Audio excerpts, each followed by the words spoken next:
오늘은 이 본문의 말씀 가지고 우리가 주의해야 할 것들이라는 제목으로 말씀을 함께 나누고자 합니다. 우리가 신앙생활을 하는 가장 큰 목적은 하나님께로부터 오는 은혜의 축복을 받기 위해서죠. 그리고 하나님을 믿고 예수 그리스도의 십자가의 은혜를 믿으면 그 축복은 우리에게 당연히 옵니다. 그것을 우리가 믿고 주님을 의지하면 세상이 줄 수 없는 하늘의 놀라운 축복들 여러분 다 받아 누릴 수 있어요. 그래서 그 믿음을 가지고 교회에 나오셔야 합니다. 근데 축복을 받는 것에 대한 말씀은 많이 드렸는데요. 축복을 받은 사람들이 이제 그러면 어떻게 살 것인가도 대단히 중요하죠. 그래서 오늘 말씀은 우리가 신앙생활을 하면서 주의해야 할 것들, 우리가 조심해야 할 것들, 우리가 정말 이런 것들은 삼가해야 할 그러한 것들이 무엇인지에 대해서 오늘 이 본문에 대한 말씀을 가지고 함께 나누고자 합니다. 예수님께서 이제 예루살렘에 들어오셔서 종교 지도자들로부터 세 가지 질문을 받으셨죠. 자, 네,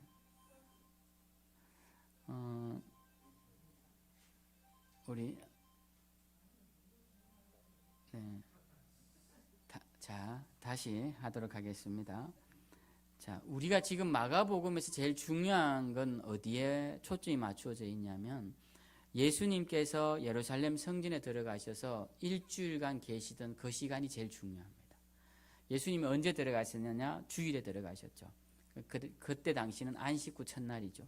주일날 들어가셔서 그 다음에 금요일날 죽으시고 안식구 첫날, 그러니까 일요일날 부활하십니다. 그러니까 이것이 주님이 예루살렘에 들어가시고 부활하시기까지가 일주일인데 이 일주일이 마가복음에서는 굉장히 길게 기술이 되어 있어요. 장수로 6장이지만 실제로 14장이나 13장 보면 대단히 장이 깁니다. 그래서 내용이 굉장히 많이 들어가 있어요.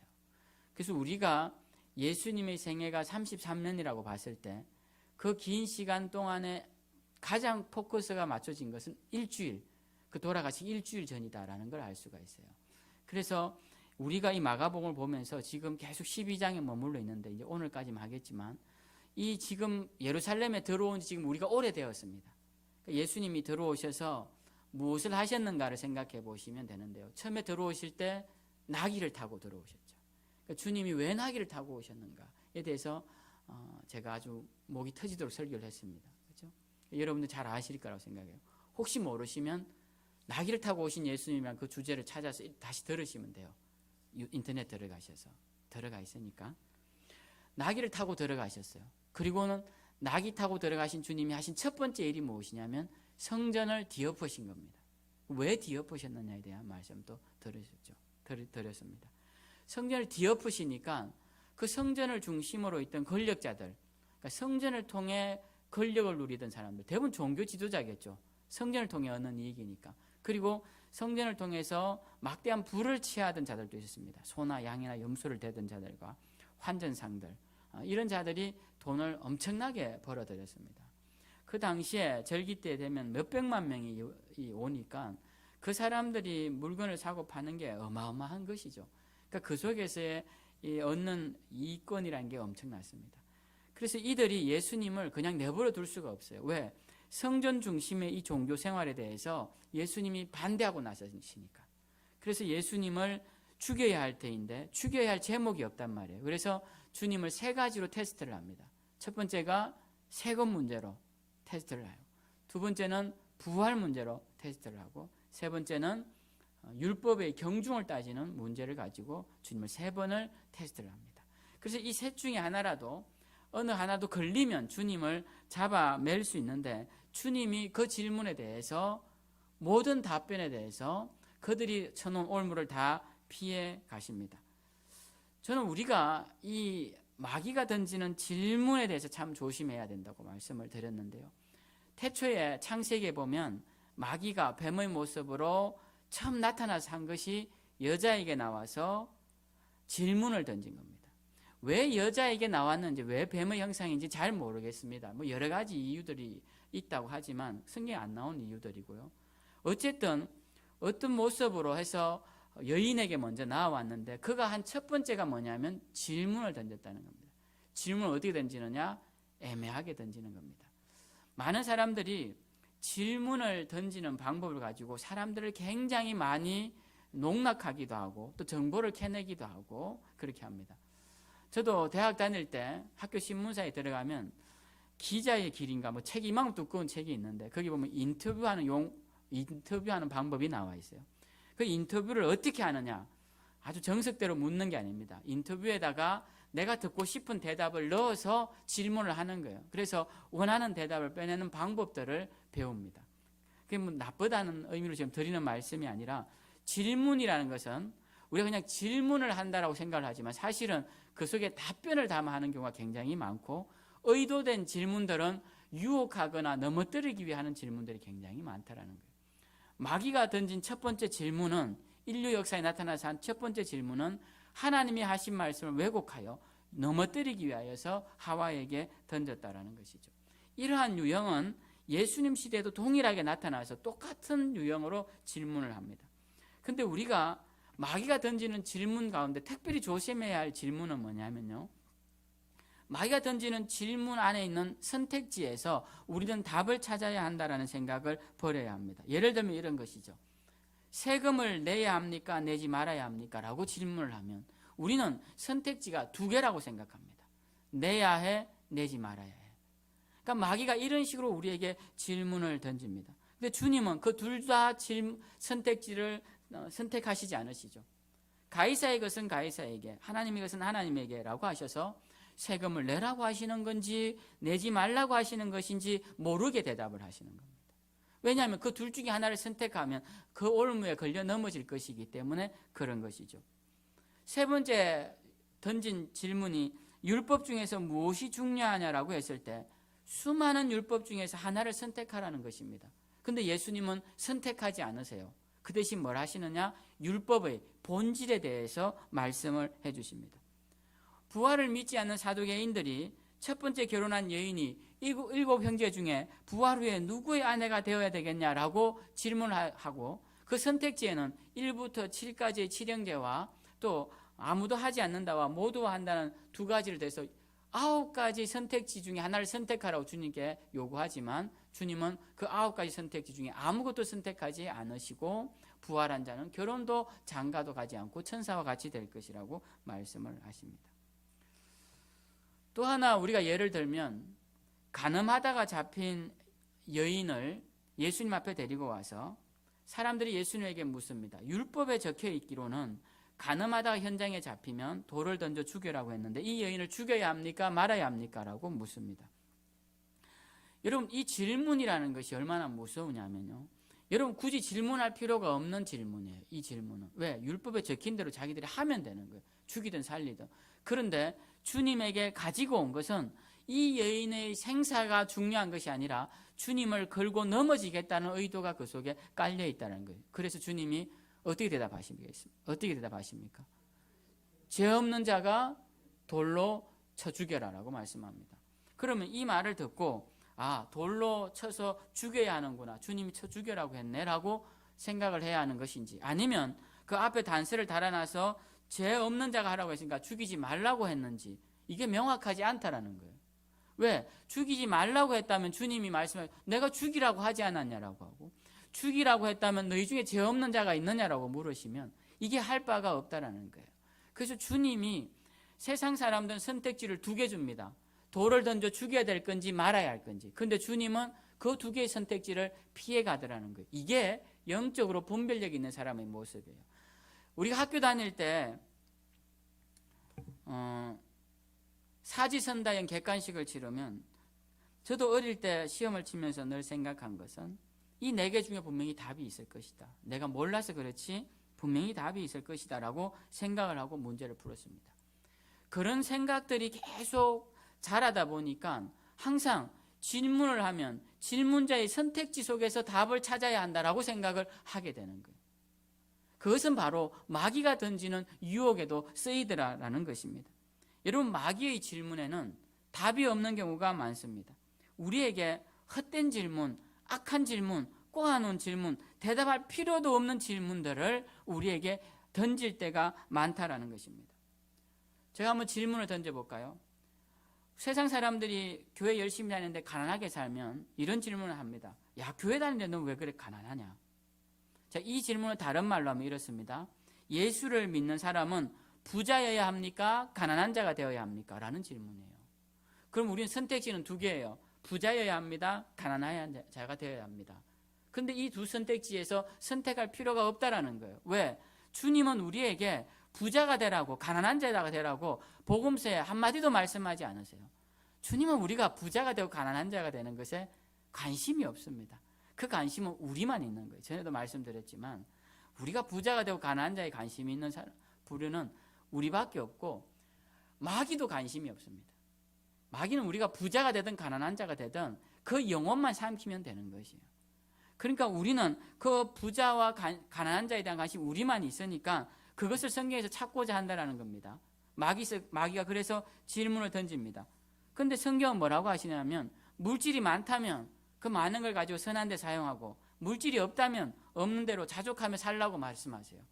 그러니까 물질이 많고 적음을 가지고 대답을 찾을 필요가 없다라는 것입니다. 주님을 미혹한 많은 자들이 이런 식으로 덤벼들었고 그 질문은 오늘날 우리에게도 똑같이 하고 있다는 것이에요. 그래서 우리는 이러한 마귀가 던지는 질문의 패턴에 넘어가면 안 되고 유혹의 방식에 넘어가면 안 됩니다. 어쨌든 주님은 이 종교 지도자들이 던진 질문에 넘어가지 않으시고 오늘 도리어 그들을 책망하시는 장면이 나옵니다. 주님이 세 가지 책망을 하시는데요. 오늘 본문이 세 가지죠. 첫 번째는 다윗의 자손이라는 이 말에 대한 부분과 두 번째는 긴 옷을 입고 다니며 기도하는 이 바리새인들의 외식하는 행동과 세 번째는 과부가 드리는 이 두 렙돈의 헌금 사건, 이 세 사건을 가지고 주님이 세 번의 질문에 대해서 그대로 세 번의 다시 책망을 하고 계시는 것이 나오고 있습니다. 그래서 오늘 이 세 가지 말씀을 가지고 이 말씀이 비록 바리새인들을 책망하는 말씀이시지만 바리새인들만을 위한 말씀이 아니라 오늘날 현대를 살아가는 우리도 이 바리새인들처럼 무언가 잘못하는 부분이 있기 때문에 이 말씀을 거울 삼아 우리도 오늘은 바리새인처럼 한번 이 말씀을 나에게 주시는 말씀을 생각하고 우리 자신을 돌아보는 시간이 되기를 바랍니다. 그럼 첫 번째로 주님이 지적하신 내용이 무엇이냐? 저는 영적 무지다라고 생각합니다. 이 바리새인들의 가장 큰 문제는 무엇이냐면 영적 무지다라는 것이죠. 오늘 예수님께서 서기관들에게 너희가 다윗의 자손이 메시아라고 하는데 이 말이 사실이냐라고 물으십니다. 다윗의 자손 중에 메시아가 있다. 이거는 이미 마태복음에서도 아브라함과 다윗의 자손 예수 그리스도의 세계라라고 해서 다윗의 자손이라고 했고 여리고에서 맹인도 지나가는 예수님을 향하여 다윗의 자손이여 나를 불쌍히 여기소서라고 했고 예루살렘에 들어올 때도 많은 사람들이 다윗의 나라여라고 해서 메시아가 다윗의 후손임을 이야기했습니다. 그리고 그것이 그 당시에는 존중하는 표현이고 올바른 표현이라고 생각을 했어요. 그런데 예수님께서 이 옳다고 생각한 이 표현의 문제점에 대해서 지적을 하시는데 뭐라고 하시냐면 다윗이 쓴 시편 중에 110편 1편에 보면 오늘 기억이라고 36절에 인용한 말씀인데요. 주께서 내 주께 이르시되 이 말씀을 인용을 하시면서 이렇게 말씀하십니다. 시편에는 뭐라고 되어 있냐면 여호와께서 내 주께 이르시되 이렇게 되어 있어요. 여호와께서 내 주께 이르시되. 근데 이것을 이제 신약 성경에는 주께서 내 주께 이르시되 그래서 첫 번째 주는 하나님을 말씀하죠.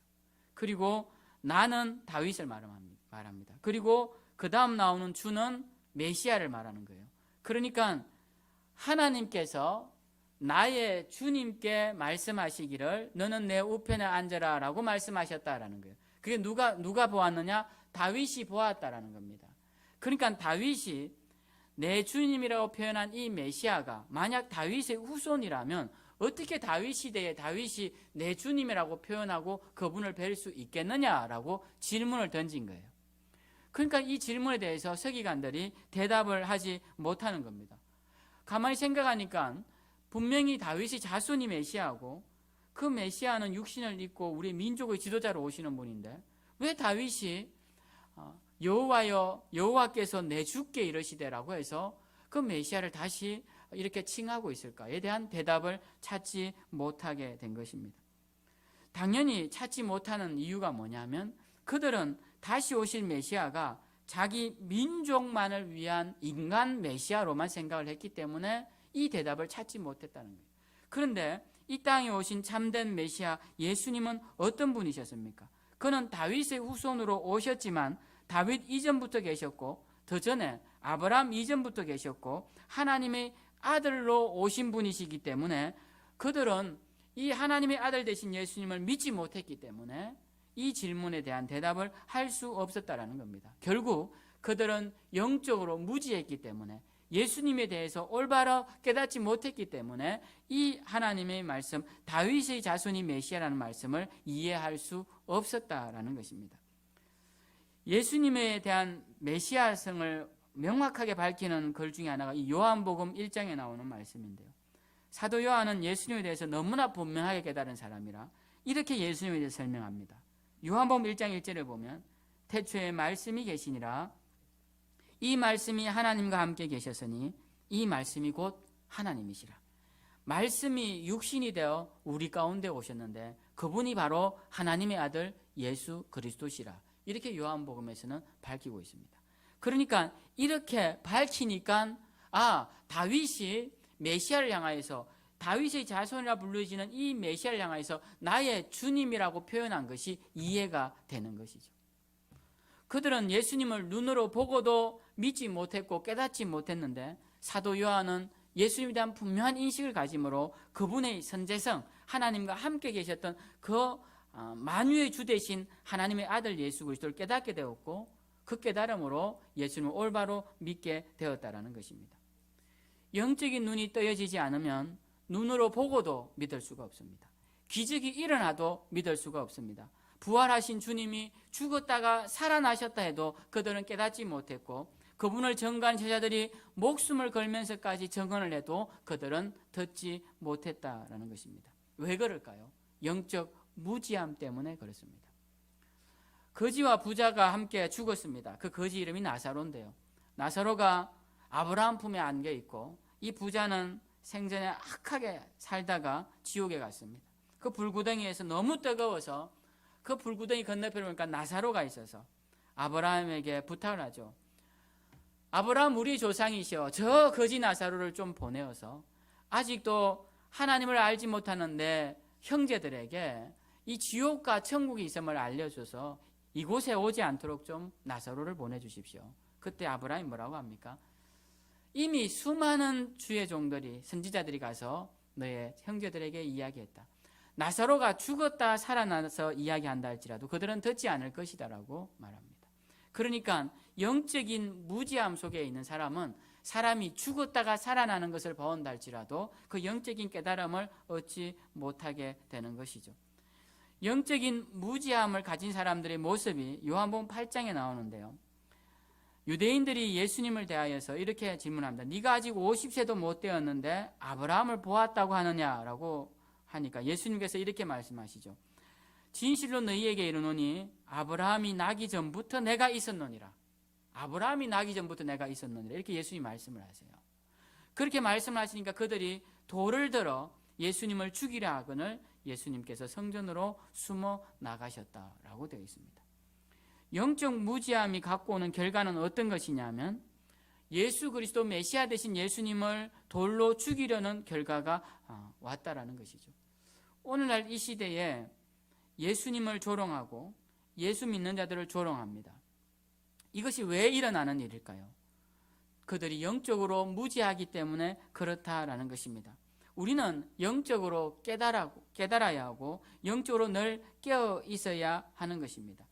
성경이 우리에게 무엇을 가르치는지, 여러분 이 성경은 구약 성경은 하나님을 가르치는 것이고 신약 성경은 예수님을 가르치는 겁니다. 많은 사람들이 이 성경은 꼭 읽어야 할 책이다. 세상 사람들도 믿지 않는 사람들도 꼭 읽어야 할 한 권의 책을 선택하라고 하면 성경을 이야기합니다. 이 성경은 사본을 연구하는 사본학자들 사이에서도 인류 역사상 성경에 비견할 책은 없다라고 말하는, 믿지 않는 자들도 이야기하는 그런 책입니다. 그런데 이 책이 무엇을 가르치느냐 했을 때 하나님을 드러내고 신약에서는 예수 그리스도를 증거하는 책이다라는 것입니다. 그렇기 때문에 우리는 영적인 무지라는 게 무엇이냐? 그것은 예수 그리스도를 알지 못하는 것이 영적 무지고, 영적으로 어둡다라는 것은 예수 그리스도에 대해서 명확히 알지 못하는 것이 영적인 어둠, 분별력을 가지지 못한 자의 모습이다라는 겁니다. 그런 모습들은 그리스도인들 가운데서도 종종 나타나는데요. 제가 어제 신천지로부터 편지를 받았습니다. 읽어보니 기가 막힌 이야기예요. 초등학교 교과서에도 내놓으면 부끄러울 정도의 황당한 이야기. 자기는 교주가 아니라고 하는데 그 교주를 신격화 시켜놓은 말도 안 되는 그런 이야기들을 기록해놓고 그 끝에 뭐라고 하냐면 예수님이 직접 가르쳐주신 계시록에 대한 내용들을 자기가 가르쳐줄 테니 와보라라는 것입니다. 저는 그 계시의 놀라운 비밀 한 문장이라도 있었으면 그게 뭘까 관심 있게 봤을 텐데 그런 말 한마디도 없고 무조건 와보라는 거예요. 마치 약장사들이 일단 먹어보라고 그렇게 파는 거하고 비슷한 느낌을 받았습니다. 그런데 여러분, 이 신천지에 수십만 명이 가서 그들의 제자들이라고 그러고 12지파라고 그러고 14만 4천 명이라고 하면서 자신들만 비밀을 갖고 있다고 합니다. 비밀이 뭔지는 몰라요. 비밀은 뭔지는 이야기 안 하는데 자기들만이 비밀을 가지고 있다고 합니다. 여러분, 왜 그렇습니까? 왜 거기에 빠집니까? 영적으로 무지하기 때문에 그렇습니다. 어떤 무지함 때문에 그렇습니까? 예수 그리스도에 대한 무지함 때문에 그렇다라는 겁니다. 예수 그리스도에 대한 무지함이 얼마나 참 중요한 일인지 제가 말씀을 드리면, 오늘날 많은 종교단체들이 있죠. 교단들이 있습니다. 근데 여러분들 보시면 우리 침례교도 있고 장로교도 있고 성결교도 있고 감리교도 있고 여러 교단들이 있는데요. 교단들이 왜 나누어지냐면요, 많은 교리들 중에서 대표적으로 침례교단이 나누어진 것은 이 교회론 때문에 나누어집니다. 교회론, 교회 정체성에 대한, 교회 정체에 대한 부분 때문에 나누어지는데요. 또 어떤 경우는 오순절 교단 같은 경우는 성령론 때문에 나누어집니다. 성령론. 또 어떤 교단들은 구원론 때문에 나누어질 때가 많아요. 예를 들면 감리교단하고 장로교 같은 경우 구원론 때문에 나누어져요. 구원이 하나님의 전적인 은혜와 인간의 자유의지 사이에서의 그 포션을 정하는 범위에서 나누어집니다. 그러니까 구원론이든 교회론이든 성령론이든 이런 부분에서 나누어질 수 있어요. 그런데 절대로 일치하지 않으면 안 되는 부분들이 있습니다. 그게 뭐냐면 기독론이에요. 기독론이 뭐냐? 그리스도, 예수 그리스도에 관한 신학적 논의들입니다. 이 부분에 있어서는 반드시 일치해야 합니다. 그리스도의 하나님 되심과 인간 되심도 일치해야 되고, 그 그리스도에 대한 고백들이 다 일치해야 돼요. 여기서 일치하지 않으면 그 다음 뭐라고 하냐면 이단이라고 합니다. 그러니까 제가 드리는 말씀은 우리 가운데 다름은 있을 수 있어요. 그런데 절대로 다르면 안 되는 한 가지 중요한 교리가 있습니다. 그게 뭐냐? 예수 그리스도에 대한 교리다라는 것이에요.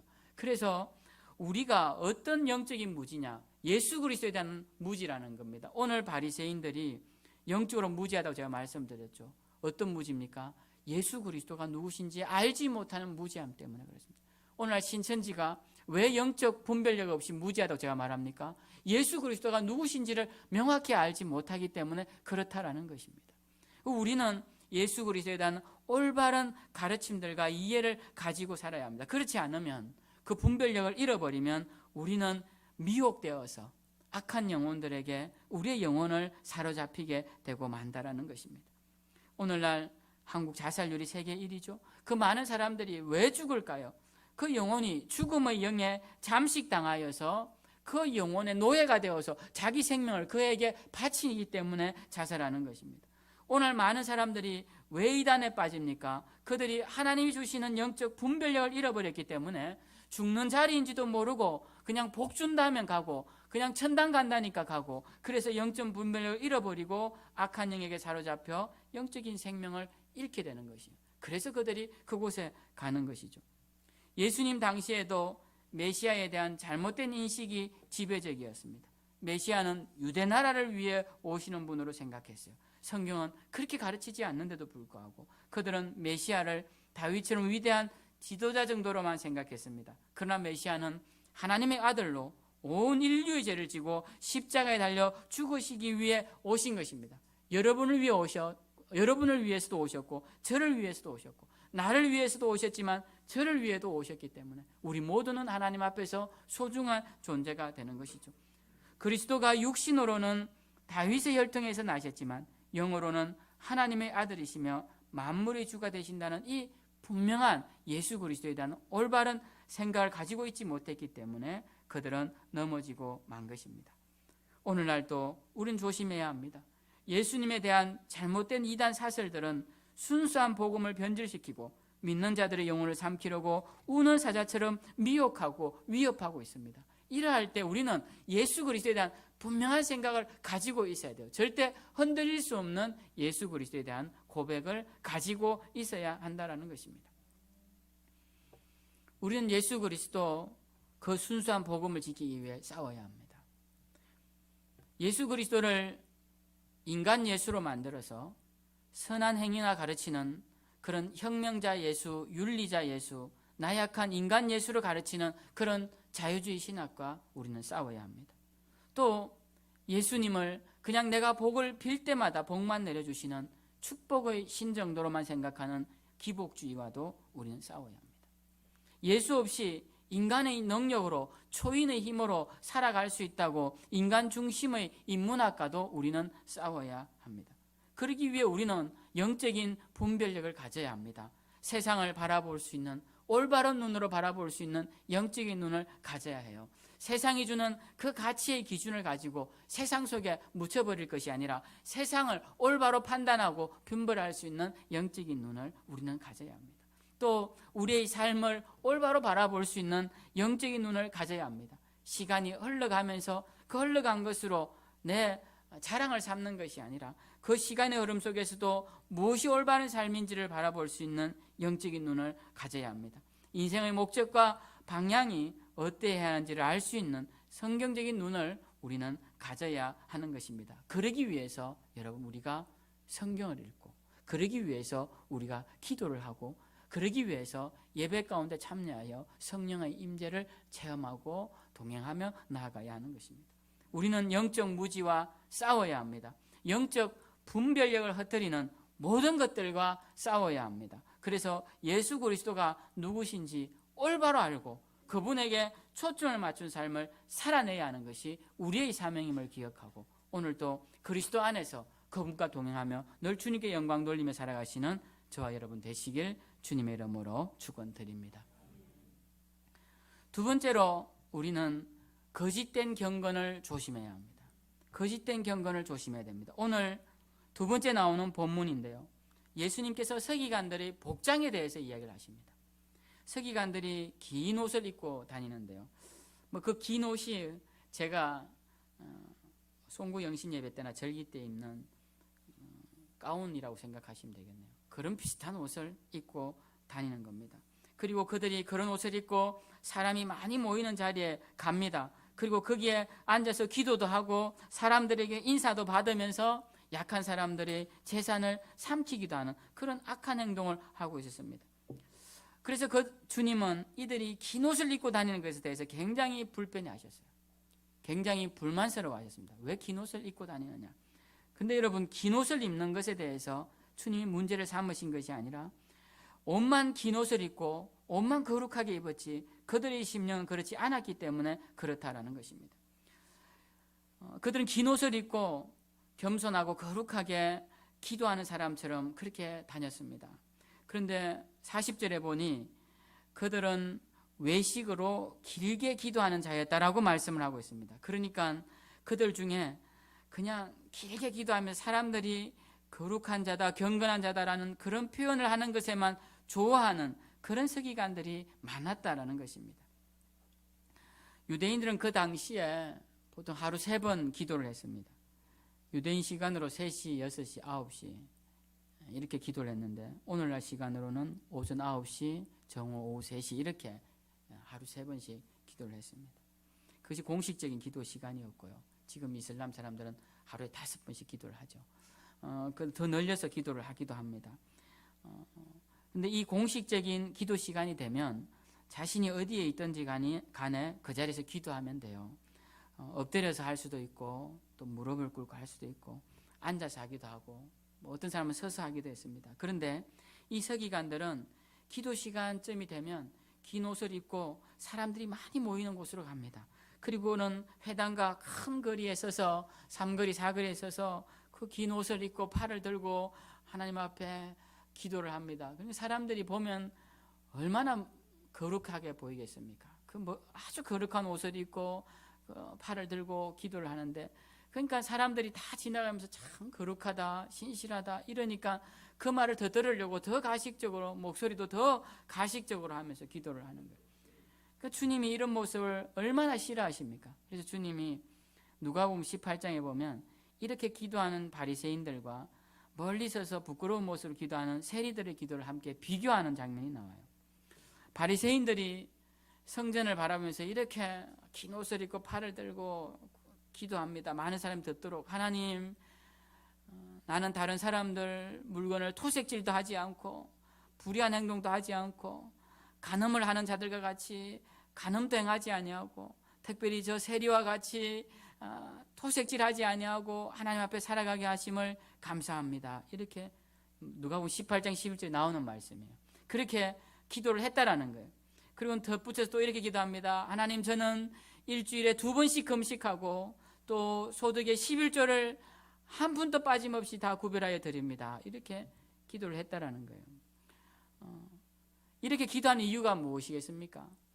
들으라는 거예요. 사람들이 금식하지 않는 사람들은 좀 듣고 금식도 하고 11조 하지 않는 사람은 11조도 하고 남의 물건을 토색질한 사람들은 회개하라는 거예요. 난 그렇지 않으니까. 어떻게 보면 사람들이 그래 정말 경건하다라고 생각할 수 있는데 주님은 그러한 바리새인들의 기도를 굉장히 질타하십니다. 그러면서 세리의 기도를 더 칭찬하시는데 세리들은 이렇게 기도합니다. 성전 가까이 가지도 못하고 멀리 서서 감히 눈을 들어 하늘을 쳐다보지도 못합니다. 그러니까 바리새인들은 하늘을 보고 이렇게 기도를 하는데 이 세리들은 하늘을 쳐다보지도 못하고 자신의 가슴을 치면서 이렇게 기도합니다. 하나님, 불쌍히 여기십시오. 저는 죄인입니다. 이렇게 기도하니까 예수님이 저 세리의 기도가 더 하나님 앞에서 응답되는 기도다라고 칭찬을 해주셨다는 것이에요.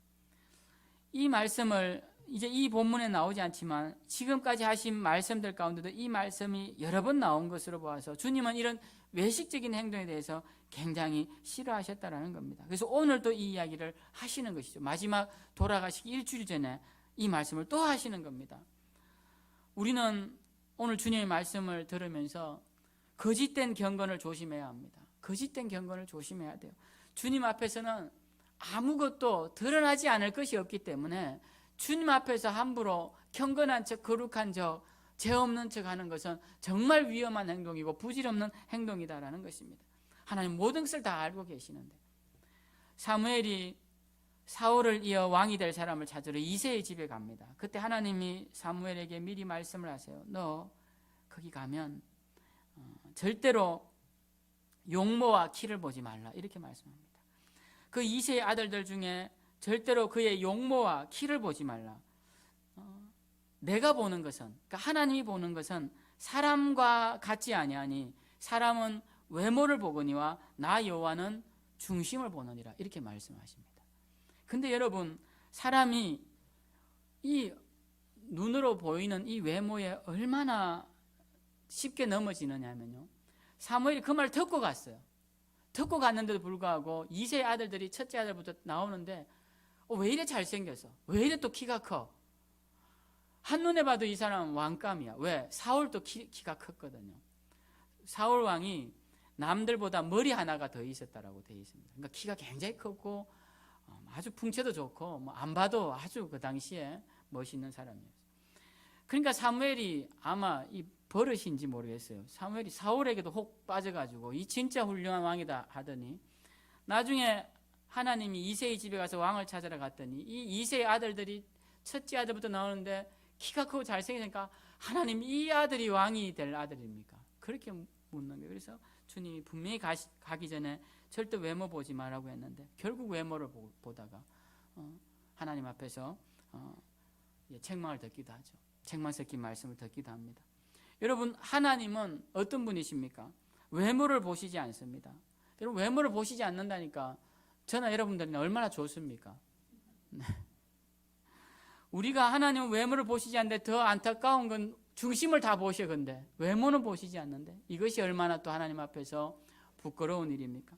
그러니까 우리는 하나님 앞에서 외모야 다 드러나는 거 아닙니까? 속일 수가 없지 않습니까? 그러나 우리 마음은 늘 속이고 다니지만 하나님 앞에서는 드러나지 않음이 없다라는 것입니다. 제가 오늘 또 멋진 양복을 입고 멋진 넥타이를 했지만 여러분, 이것이 잠깐 눈속이면 될 수 있지만 하나님 앞에서 아무것도 가릴 수가 없다는 걸 우리는 잘 알고 있습니다. 그렇기 때문에 우리는 신앙생활하면서 하나님 앞에서 거짓된 경건을 행하는 것을 늘 조심해야 합니다. 하나님 앞에서 거짓된 경건. 거짓된 경건은 어디서 많이 나오느냐면요, 남과 비교할 때 많이 나옵니다. 남과 비교할 때. 우리보다 저 사람이 나보다 못하니까 난 괜찮아. 상대적 우월감에 빠집니다. 그러면서 하나님 앞에서 내가 우쭐해지는. 그러면 안 된다라는 거예요. 우리는 늘 하나님 앞에서 사람을 비교하면서 우리 자신의 실체를 가리면서 거짓된 경건으로 나가면 안 되고, 이 사두개인이나 바리새인처럼 하면 안 되고, 늘 하나님은 우리 중심을 보신다라는 걸 잊지 말고, 바울이 가르친 것처럼 경건의 모양만 있는 것이 아니라 경건의 능력까지 있는 그런 신앙인이 되도록 우리는 열심을 내며 신앙생활해야 할 것입니다. 세 번째로 우리가 조심해야 하는 것은 이 기만적 신앙을 조심해야 합니다. 우리는 지난주에 이 세 번째 본문을 읽었습니다. 이 헌금에 대한 말씀을 우리가 나누었죠. 여러분, 이 헌금이 어디서 하느냐면요, 지금 이 헌금함이 보통 어디에 있냐면 성전에는 뜰이 여러 개의 뜰이 있습니다. 성전에 들어가면 맨 먼저 나오는 뜰이 이방인의 뜰이라고 해서 바깥 뜰이 나와요. 누구나 갈 수 있는 뜰. 그리고 그 뜰을 지나서 가면 이제 유대인들만 갈 수 있는 뜰이 나오는데, 거기서 여인들까지만 들어갈 수 있는 여인의 뜰이 나옵니다. 그리고 그 여인의 뜰을 지나면 유대인 남자만이 들어갈 수 있는 유대인의 뜰이 나와요. 안뜰이 나옵니다. 그런데 헌금함이 어디에 있냐면 이 여인의 뜰에 헌금함이 있어요. 여인의 뜰에 헌금함이 13개가 있는데요, 이 나팔 모양으로 만들어 놓은, 저도 직접 보지는 못했지만 나팔 모양으로 해서 노수로 만들어 놓은 헌금함이 13개가 있대요. 그 중에 9개는 성전세를 드리거나 또는 희생제물 대신 예물로 드리는 때 드리는 헌금함이 9개가 있고, 나머지 4개에는 성전을 보수하거나, 오늘날로 치면 뭐 건축 헌금 정도 되겠죠. 그런 성전 보수 비를 드리는 헌금함이 4개가 있어요. 그러니까 그 당시 헌금을 하면 그 헌금 앞에 사람이 앉아 있어서 얼마를 헌금합니다라고 말을 합니다. 그래서 이제 사람들이 헌금을 하면 이렇죠. 돈이 많은 사람들은 만약에 뭐 오늘날로 치면 얼마라고 할까요? 한 1,000만 원이라고 칩시다. 1,000만 원을 들고 와서 헌금을 하면서 1,000만 원 오늘 우리 가족 속죄 제물 대신에 1,000만 원 헌금합니다. 그러면 저기서 적겠죠. 그리고 옆에 가서 성전 보수하는 데 가서 제가 건축 헌금으로 또 1,000만 원 합니다. 이렇게 하면 사람들이 보면 다 아는 거예요. 그 여인의 뜰에 앉은 사람들이, 그래서 예수님도 아신 거예요. 다 보이는 거예요. 그래서 저 사람이 얼마를 넣었다고 이야기도 하고, 또 저렇게 왔다 갔다 하는 거니까 헌금하면 헌금도 많이 하는구나, 뻔히 보이는 거죠. 근데 이 여인은 2렙돈을 가지고 왔습니다. 렙돈이라는 것은 그 당시 그리스 화폐로, 헬라 화폐로 가장 작은 돈이라고 말씀드렸죠. 이 렙돈 2개를 들고 와서 넣는데 뭐라고 했겠습니까? 전 2렙돈입니다. 아주 들리는 말듯한 목소리로 넣었겠죠. 근데 소리는 또 땡그랑 소리가 나지 않겠어요? 그 노트 헌금함이니까. 그러니까 더 자신이 부끄럽고 약해지는 거예요. 그리고 성전세도 겨우 내는데, 물론 여인이니까 안 내겠지만 어쨌든 성전에 대한 헌금도 겨우 드는데 그 보수 비용은 뭐 더더욱 못 낼 게 뻔하죠. 그러니까 자기는 부끄러운 것입니다. 그 부끄러운 모습으로 헌금을 드린 거예요. 그래서 주님이 아셨던 거예요. 그래서 부자들은, 여기 보면 여러 부자들이 나왔다고 나와 있죠. 41절에 보면 여러 부자들이 나와서, 왜? 이때가 부자인 걸 자랑할 기회이기 때문에 그런 겁니다. 내가 이참에 이 6월절에 1년에 한번 모일 때 헌금 한번 딱 하는 거 보임으로 내가 어떤 위치에 있는지 보여주겠다. 이런 부자들이 많이 나와 있는 거예요. 그 가운데 2렙돈을 든 여인의 모습은 너무 초라하더라는 것입니다. 그런데 예수님이 제자들을 불러다가 말씀을 하십니다. 얘들아, 지금까지 헌금한 사람 중에 누가 제일 많은 헌금을 했니? 바로 이 여인이다 라고 주님이 말씀을 하신 거예요. 여러분, 두 렙돈, 지난주에도 말씀드렸지만 로마 화폐로는 제일 작은 단위인 한 고드란트입니다. 고드란트. 이 고드란트가 64분의 1 데나리온이라고 말씀을 드렸죠. 근데 성경에 나오는 로마 화폐 중에 아사리온이라는 화폐가 나오죠. 이 아사리온이 참새 2마리를 살 수 있는 돈입니다. 한 아사리온에 참새 2마리가 팔려가지 않느냐고 마태복음 10장에 나오죠. 그러니까는 로마 화폐 한 아사리온은 참새 2마리를 살 수 있는데, 이 고드란트는 한 아사리온의 4분의 1에 불과합니다. 그러니까 이 두 렙돈 1고드란트는 참새 반마리를 살 수 있는 금액인 거예요. 한 마리도 못 사는 참새 반마리를 살 수 있는 금액입니다. 군고구마가 하나 있으면 이 고구마 하나 살 돈이 안 돼서 반 똑에서 살 수 있는 금액이 이 한 고드란트라는 거예요. 두 렙돈이고 한 고드란트입니다. 근데 주님이 이 여인의 헌금이 가장 크다고 하셨어요. 왜인지 우리는 잘 알고 있습니다. 그 중심을 보셨기 때문에 그런 것이죠. 그 중심을 보셨기 때문에. 우리가 헌금합니다. 헌금함을 열면 만원짜리 화폐가 많이 나오죠. 근데 우리가 만원짜리 화폐가 모두 다 동일한 만원짜리가 아닙니다. 재정부에서 계수할 때는 다 만원, 2만원 이렇게 계수하지만 그 만원이 하나님 앞에서는 다 동일한 만원이 아니라는 것이에요. 그 1,000원이 하나님 앞에서 다 동일한 1,000원, 5만원권이 다 하나님 앞에서 동일한 5만원권이 아니라는 것입니다. 왜? 하나님은 중심을 보시기 때문에. 하나님은 중심을 보시기 때문에. 저희 어머니가 제가 이 이야기할 때마다 참 재밌어서 드리는데, 예전에 부흥회를 하면 마지막 날 이렇게 안수를 합니다. 그럼 뭐 전부 이렇게 줄 서서 강단에 올라와서 안수를 하면 헌금 봉투를 이렇게 다 준비를 해요. 헌금 봉투. 안 하는 분들도 계시지만 헌금 봉투를 준비하는데, 그때 저희가 1,000원짜리 헌금을 하면 굉장히 컸었습니다. 70년대에 1,000원짜리. 근데 어머니가 이제 헌금함에다가 헌금을 다 1,000원짜리로 바꿔가지고 두껍게 해서 이렇게 헌금 봉투를 채우시는 거예요. 저를 데리고 올라가시면서. 저는 이제 그때는 몰랐죠. 그게 왜 그러시는지. 왜 그랬을 것 같습니까? 목사님들이 헌금 봉투를 딱 만져보고, 이 정성이 지극하네. 그래서 막 더 그 자식을 사랑하는 마음으로 그러셨을 거라 저는 생각을 해요. 사실. 근데 아마 지금은 그러지 않으실 거라 생각합니다. 그때 어머니도 젊으셨고, 하나님을 사랑하는 마음으로 이렇게 하신 거라 저는 생각. 저를 사랑하는 마음으로 하신 거라 생각해요. 근데 우리 하나님은 그 안에 1,000원짜리 다발인지 만원짜리 다발인지 다 알고 계실 터인데, 그래도 좀 더 많이 기대해 주시라고 그렇게 뭐 돈은 없고, 그죠? 돈은 없고 얼마나 더 좀 하고는 싶고, 그래서 그렇게 했다고 저는 생각합니다. 근데 우리 하나님은 다 하셔버리잖아요.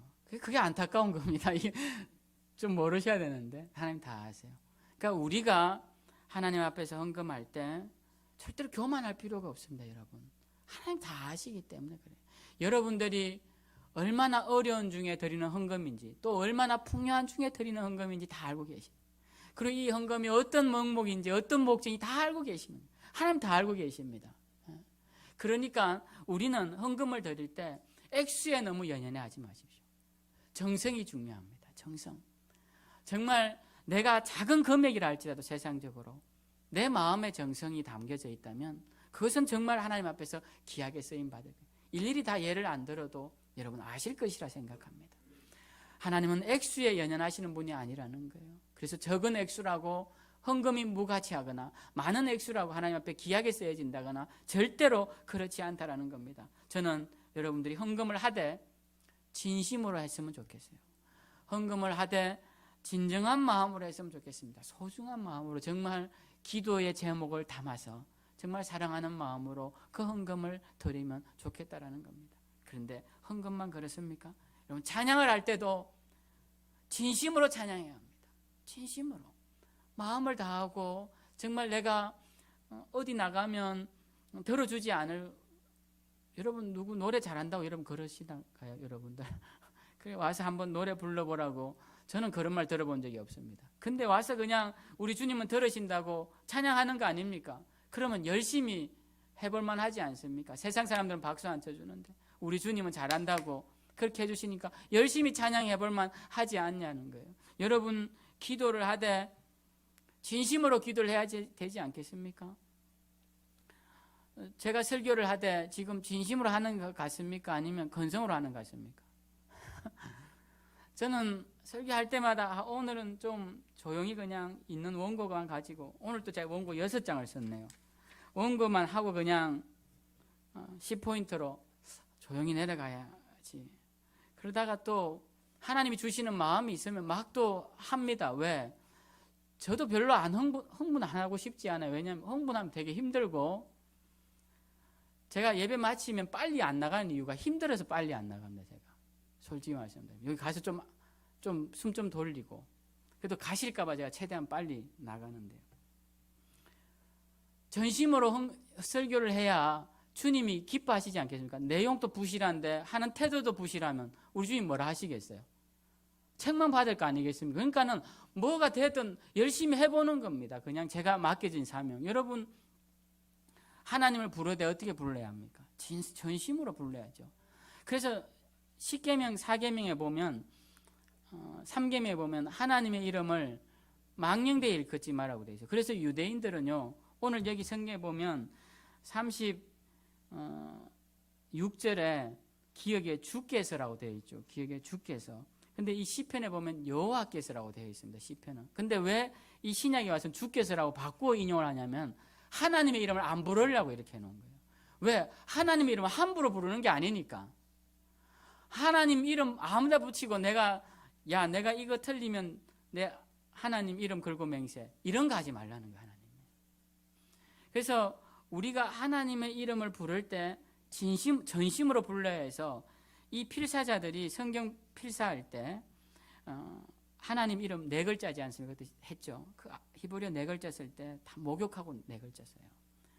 그래서 우리가 하나님 이름을 함부로 부르는 사람들의 신앙은 그만큼 신앙이 얇은 사람들입니다.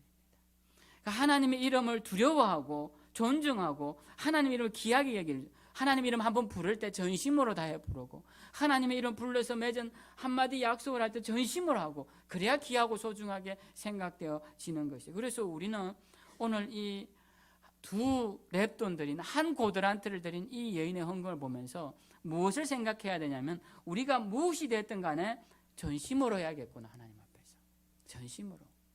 그래서 예배를 드릴 때 예전 한글, 개역 한글에는 이렇게 되어 있죠. 예배하는 자가 신령과 진정으로 예배하라. 그러니까 우리가 이 말씀이 무조건 틀린 건 아닌 것 같아요. 영과 진리로 지금 바뀌어 번역이 되어 있지만, 어쨌든 우리가 주님 앞에 무엇을 하든지 신령과 진정으로 해야 합니다. 신령과 진정으로 할 때 여러분이 드리는 예배가 하나님 앞에 상달될 것이고, 신령과 진정으로 드리는 헌금이라야 여러분이 드린 예물이 주님 앞에 연락될 것입니다. 기도도 마찬가지고 찬양도 마찬가지고. 그래서 오늘 이 말씀 기억하시고, 다시 한번 이 종교 지도자들에게 던진 이 말씀이 우리에게 주시는 말씀이다. 분명합니다. 이거 우리에게 주시는 말씀이에요. 우리에게 주시는 말씀임을 다시 한번 기억하시고 내 신앙을 재점검하신다면 여러분들은 살 것이요, 이것이 나와 무관한 말씀을 생각하면 여러분은 아직도 어둠의 그늘 아래 머물 수밖에 없다는 걸 기억하시고, 바리새인들의 책망에서 벗어나 주님이 기뻐하시는 자의 삶을 다 살아내셔서 주님께 영광 돌리시는 저와 여러분들 다 되시기를 주님의 이름으로 축원드립니다.